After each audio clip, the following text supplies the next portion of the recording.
Today, I'm down at John Kufleitner's to look at this elegant 1964 Thunderbird. Before taking the tour, if you're new to the channel, if this is your first time here, welcome. If you dig classic cars, hit that subscribe button. While you're at it, you might as well turn on all notifications because we try to drop between 2 and 4 cars a week, but I haven't gotten to a set schedule yet. Getting back to the 1964 Thunderbird. This was the 4th generation of the Thunderbird. It was also known as the Jetbird or the Sculpted Bird. The Thunderbird was offered as a hardtop, a convertible, a Landau roof, which was a half vinyl roof option, sports roadster option, which they only sold 50 of them, and then it was discontinued after 1964. So that option is super rare. Let's go over some specs. So the length of this beast is 205.4 inches long.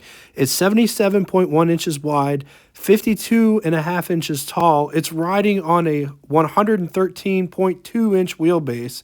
The base price when this was new was $4,590, which is equivalent to if you went down to your local car dealership place now, spending $42,008.27. This bird was unibody, but it still managed to weigh 4,535 pounds. Beautifully, subtly combined in this truly unique car. Classic simplicity prevails in the newly conceived instrument panel, featuring an easily readable row of floating gauges. The unique speedometer has individually lighted numerals and special magnifying lens with a thermometer-type speed indicator. All is centered before the driver, while the balance of the dash is clean, uncluttered. Inside and outside, Thunderbird is beautifully functional, moving ahead with new ideas. There is class in Thunderbird's roomy entrance, thanks to the exclusive convenient swing-away steering wheel. One of the truly unique features available on any Thunderbird for 64 is the optional safety convenience control panel. Here is a package not found in any other car, grouped for easy use by the driver. For instance, there is a door ajar warning light, which flashes should either door be improperly closed. The vacuum door lock switch has been relocated to make it an integral part of this package. If there is less than 4 gallons of gasoline in the fuel tank, you are warned by this flashing light. Should you have to make an off-the-road emergency stop, a flip of a switch, and the tail lights and the parking lights become warning lights to other oncoming drivers that you are off the road and are not moving. Ever start up with your parking brake on? Can't do that in a 64 Thunderbird. The new parking brake releases automatically when you shift to drive or reverse after the engine is started.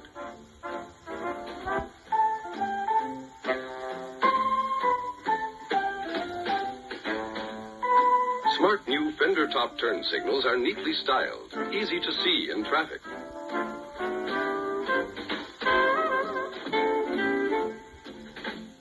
And there is Thunderbird's graceful new 2-spoke steering wheel, thickly padded for extra safety and beauty.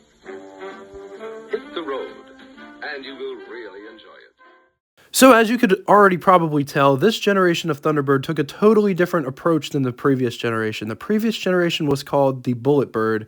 1961 through 1963, Thunderbird kept a design for about 3 years during this era. This era went for a more squared off and formal look. It was longer than most 4-door cars at the time. This was Ford's halo car, and it was all about the image, comfort, and performance.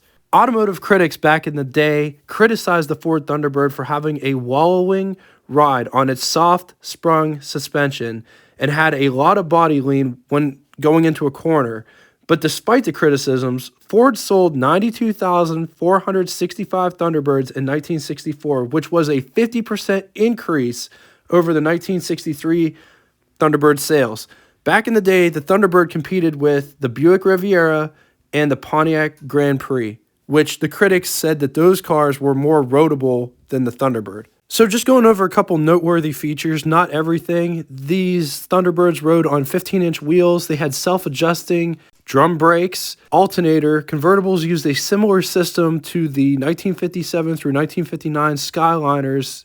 They just used a soft top, whereas the Skyliners used a hard top. Silent flow ventilation was offered on the landau and the hardtop.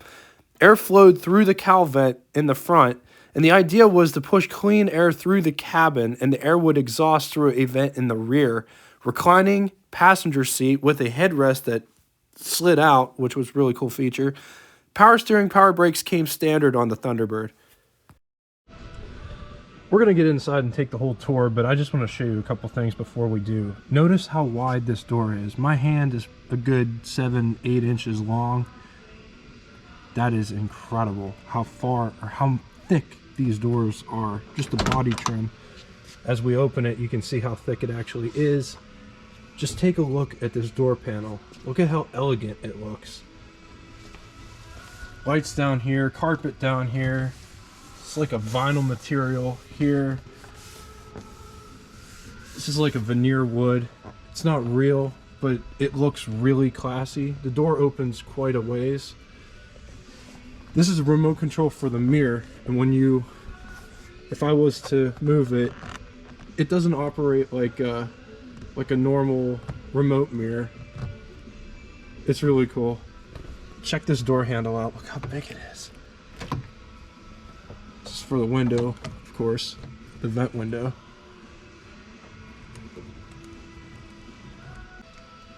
Just look how nice it is.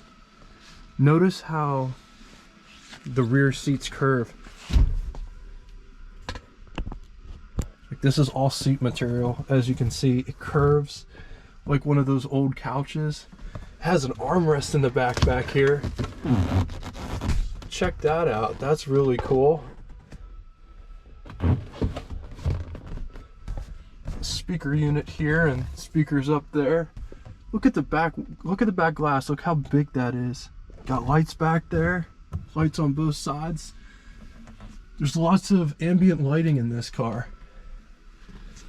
Notice the back seat material. It's all very nice quality interior in here. At the back of the rear console, ashtray.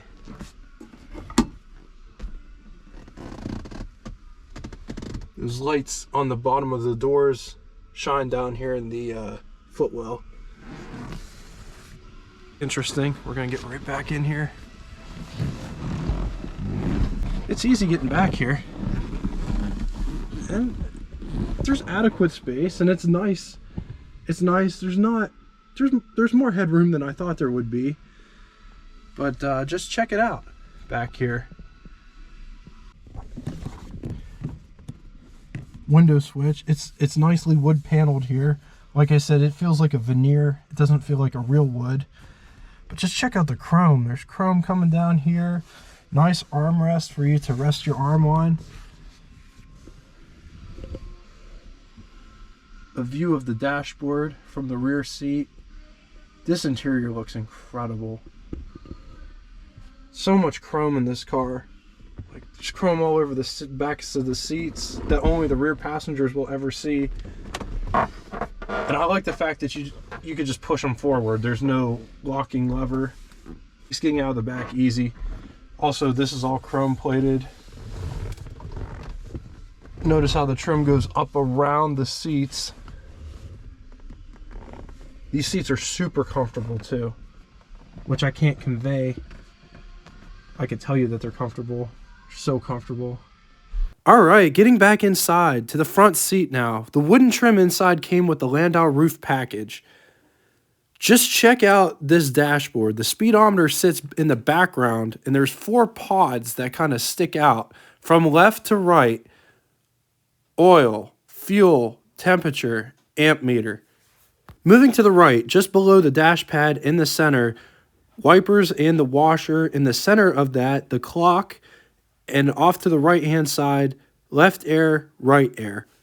Just below that, the 4-way hazards, as well as the warning lights. If your car is lower than 4 gallons of gas, a light will flash. If this car had air conditioning, the vents would be where the wood trim is. Moving down, this one's got an aftermarket Thunderbird stereo in it. Just below the radio are the heater controls, and just below the heater controls is that rear vent opening switch.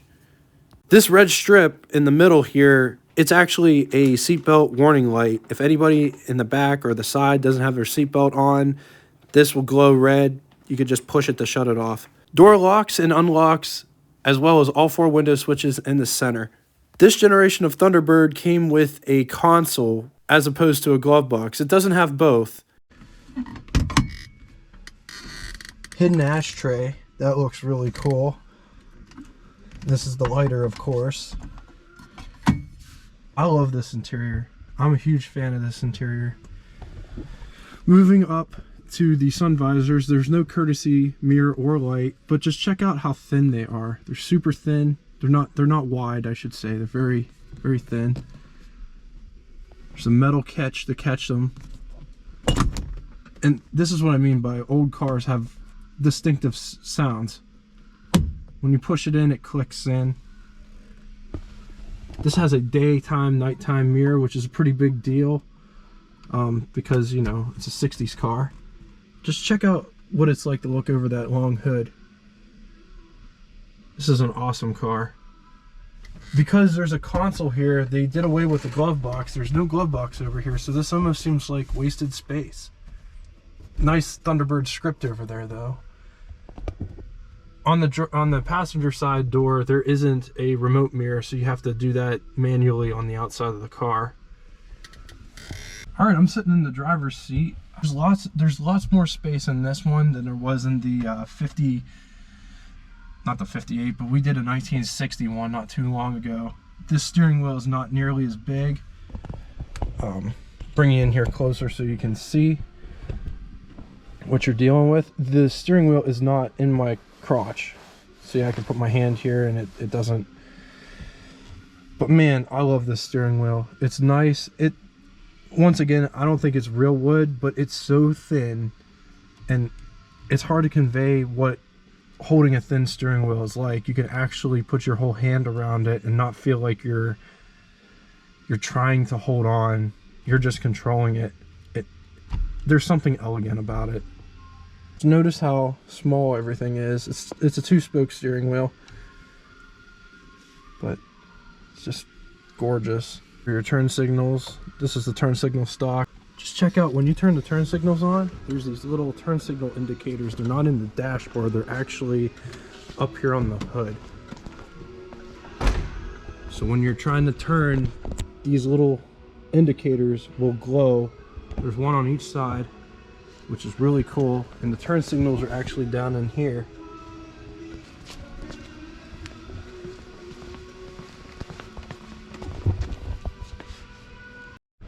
Getting out of the car, I noticed that this has 4-way power seats, up, down, front, back. There's no lumbar position. It's one standard position. You can't recline the seat or bring it forward. But just notice the door sill. Look at how nice that is. Look how wide it is. All right, moving to the trunk section. This is kind of a lost art. Every manufacturer did the key lock situation differently. This one has a hinge and the key cylinder actually sits in at an angle. Opening up the trunk lid, we reveal how very large this trunk space actually is. There's a full-size spare bumper jack. This one has the original floor mats that come with the car. Okay, let's get underneath the hood of this 64 Thunderbird. I looked everywhere for this hood lever and I couldn't find it, but I eventually did. If you push up here in the center, it pops open. It camouflages in there, but it's like literally right where the E is on Thunderbird. It's right in there, and you just push up on it. And then there's a secondary one right inside here. I don't know if you guys can see it. It's super heavy hood. It might be hard to do. This is two-handed. One-handed, I'm sorry.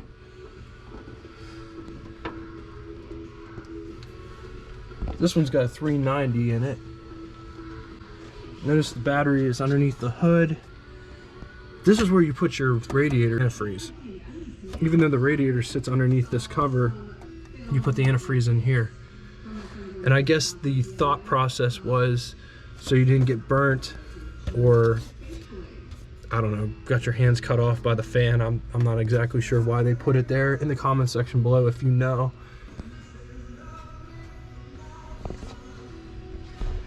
This looks like the power steering reservoir. I just love the interesting, weird, quirky ways that they did stuff in the early days.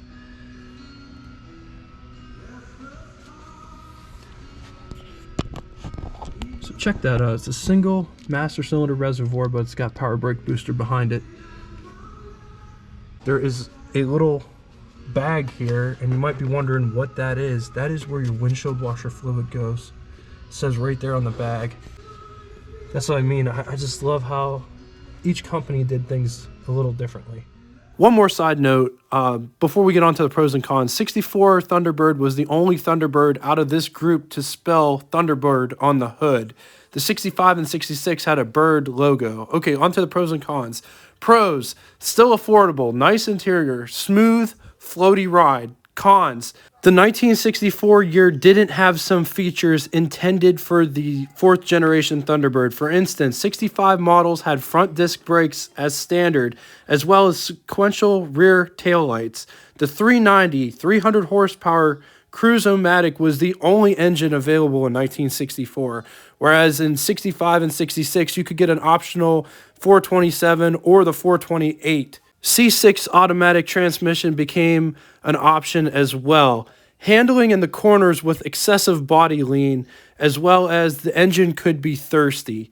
As always, thank you so much for watching, and until next time, toodaloo!